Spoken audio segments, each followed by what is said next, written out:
Hello viewers, আসসালামু আলাইকুম। আমি ডক্টর নুসরাত জাহান দৃষ্টি কাজ করছি ক্লিনিক্যাল সোশ্যাল ওয়ার্কার এবং সেক্সুয়াল হেলথ এডুকেটর হিসেবে আমার verified YouTube channel sex edu with doctor দৃষ্টির সাথে।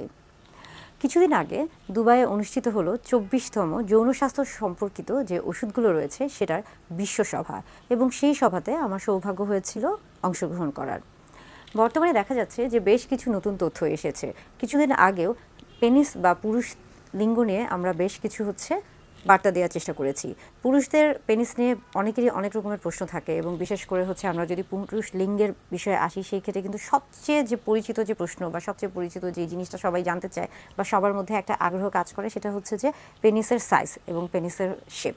এটা নিয়ে কিন্তু অনেকেই প্রশ্ন থাকে অনেকের, এবং অনেকেই কিন্তু দ্বিধাদ্বন্দ্বে ভুগে থাকেন, এবং এই প্রশ্নগুলোর উত্তর অনেকেই অনেকভাবে দেওয়ার চেষ্টা করেছেন, এবং এগুলো নিয়ে কিন্তু অনেক ধরনের গবেষণা হয়েছে, এবং এক একবার এক এক গবেষণায় কিন্তু এক এক রকম ফলাফল এসেছে। এবং সব ফলাফলগুলোকে মিলিয়ে আমরা শেষ যে ভিডিওটা বানিয়েছিলাম বা শেষ যে ভিডিওটা করেছিলাম, সেখানে বলেছিলাম যে আসলে পেনিস বা পুরুষ লিঙ্গের যে এই যে আকার বা আকৃতির যে বিষয়টা রয়েছে, এটা শুধুমাত্র যে যাও নিচে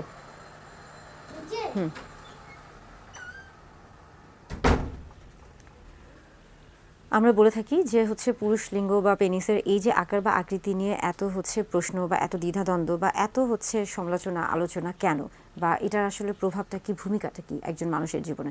দাম্পত্য জীবনে স্বামী স্ত্রী যখন মেলামেশা করছেন, সেটা যখন আমরা বলে থাকি যে শারীরিকভাবে মেলামেশা করছেন, তখন আসলে অনেকের ক্ষেত্রে এই পুরুষ লিঙ্গ বা পেনিসের সাইজ বা আকার আকৃতি এটা কিন্তু অনেক ক্ষেত্রে গুরুত্বপূর্ণ হয়ে থাকে, এবং অনেকের ক্ষেত্রে কিন্তু এটা গুরুত্বপূর্ণ নাও হতে পারে। তাই যেহেতু আমরা বলে থাকছি যে প্রত্যেক মানুষই কিন্তু এক ধরনের ইন্ডিভিজুয়াল, অর্থাৎ একক সত্তা, তাই একজনের সাথে আরেকজনের মতে মিল হতেও পারে, নাও হতে পারে।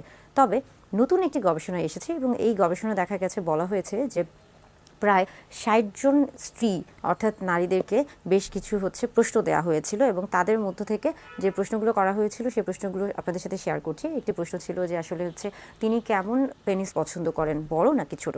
সেই ক্ষেত্রে দেখা গেছে যে বেশিরভাগ নারী উত্তর দিয়েছেন যে তিনি বড় পুরুষ লিঙ্গ পছন্দ করেন। এবং আরেকটা প্রশ্ন ছিল এরকম যে সেখানে কয়েক ধরনের পুরুষ লিঙ্গের একটা আকারের বর্ণনা দেওয়া ছিল বা দৈর্ঘ্য উল্লেখ করা ছিল। সেখানে দেখা গেছে যে বেশিরভাগ নারী বা স্ত্রীরা যেই পুরুষ লিঙ্গের যে দৈর্ঘ্যটা বেশি ছিল, তারা সেটাই পছন্দ করেছিল। অর্থাৎ সেই ক্ষেত্রে বলা যাচ্ছে যে নারী বা স্ত্রীরা ইতিমধ্যে যে গবেষণাটা হয়েছে বা তৎক্ষণাৎ এই কয়েকদিনের মধ্যে যে গবেষণা হয়েছে, সেখানে তারা আসলে আমরা বলছি যে বড় আকারের যে পুরুষ লিঙ্গ রয়েছে সেটাকে আসলে তারা বেশি প্রাধান্য দিয়েছে। এর পাশাপাশি দেখা যাচ্ছে যে তাদেরকে বেশ কয়েকটা আমরা বলে থাকছি যে উদাহরণ বা বেশ কয়েকটা ডামি বা স্যাম্পল দেওয়া হয়েছিল, যে তারা আসলে কোন ধরনের পেনিস বা পুরুষ লিঙ্গ পছন্দ করে থাকেন, এবং সেখান থেকে তারা দেখা গেছে যে তারা সবচেয়ে বড় দৈর্ঘ্যের যে পুরুষ লিঙ্গটা ছিল বা পেনিস ছিল সেটাকেই নির্বাচন করেছে। এই থেকে বোঝা যাচ্ছে যে অতিরিক্ত নারী বা অতিরিক্ত স্ত্রীদের ক্ষেত্রে বা বেশিরভাগ স্ত্রীদের ক্ষেত্রে, নারীদের ক্ষেত্রে তারা যেই পেনিসের সাইজ বড় সেটাকে বেশি প্রাধান্য দিচ্ছে। তাহলে সেই ক্ষেত্রে কি আসলে মোটা বা চিকন এটার কোনো সম্পর্ক আছে, বা যৌন তৃপ্তির ক্ষেত্রে বা তাদের যৌন তৃপ্তির ক্ষেত্রে এই যে মোটা বা চিকন এটার সম্পর্কটা কি? সেই ক্ষেত্রেও যখন তাদেরকে প্রশ্ন করা হয়েছে, তখন তারা এটাই বলেছে যে তাদের কাছে তুলনামূলকভাবে যেই পেনিস বা যেই পুরুষ লিঙ্গটা আসলে কিছুটা মোটা, সেটাকেই তারা বেশি প্রাধান্য দিয়েছে। অর্থাৎ এই যে এতক্ষণ ধরে আমরা যে গবেষণাগুলোর কথা বলছি, এটা খুবই কিছুদিন আগে এই গবেষণার ফলাফলটি এসেছে, এবং এটা নিয়ে এখনও বেশ কিছু গবেষণা চলছে।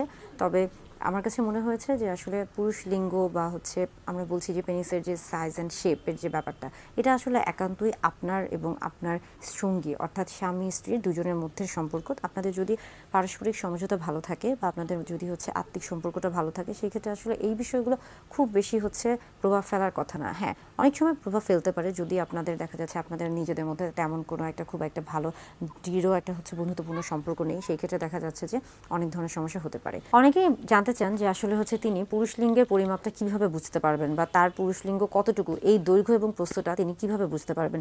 সেই ক্ষেত্রে বলতে চাই যে এটা আসলে পরিমাপটা তিনভাবে করা হয়ে থাকে, বা তিনটা অবস্থায় আপনি এই পরিমাপটা নিতে পারেন। একটি ফ্ল্যাসিড পেনিস, অর্থাৎ আমরা বলে থাকি যে স্বাভাবিক অবস্থায় যে পেনিসটি রয়েছে বা যেটি আসলে স্বাভাবিক অবস্থায় থাকে বা নিচে ঝুলে থাকে, সেটাকে আসলে ফ্ল্যাসিড পেনিস বলা হয়ে থাকে। এবং আরেকটা যে ইরেক্ট পেনিস, অর্থাৎ এটাকে বলা হয়ে থাকছে যে যখন উত্থান হচ্ছে পেনিসের, তখনই এটাকে ইরেক্ট পেনিস বলা হয়ে থাকছে। এবং এই অবস্থায়ও কিন্তু পরিমাপটা নেওয়া হয়ে থাকে।